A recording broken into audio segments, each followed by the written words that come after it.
इस वक्त मैं उनके घर पे मौजूद हूँ।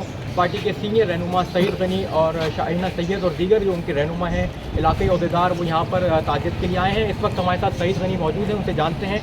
सईद गनी साहब, आप बताइएगा कि इस केस को किस हवाले किस तरह देखते हैं और क्या इनको इंसाफ मिलेगा?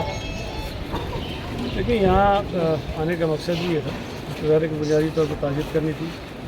वो बेगुनाह लोगों की शहादत हुई है, लेकिन इनको यकीन दिलाना था कि दूसरे साथी जाने से भी और हुकूमत सिंध की जाने से भी कि हम हर तरह से उनके साथ हैं और सिंध हुकूमत के तहत काम करने वाले जितने इदारे हैं उसमें इंशाअल्लाह ताला यकीनी बनाएंगे कि कोई साथी उनके साथ ना हो और उस पूरे केस की जो कार्रवाई है और जो कानून ने जो किया है कानून के मुताबिक।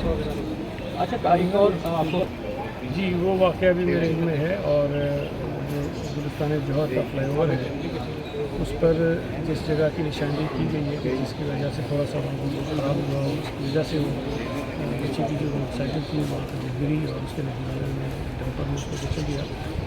खैर, अब वो तो जान उसकी वापस नहीं आ सकती, लेकिन हम उसको सड़क को तो ठीक कराएंगे।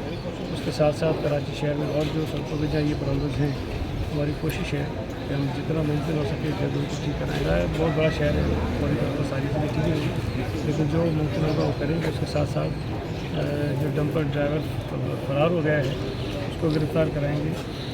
उसके अलावा कोशिश करेंगे उस फैमिली से भी रब्ता करें और उनकी भी जो मदद करेंगे।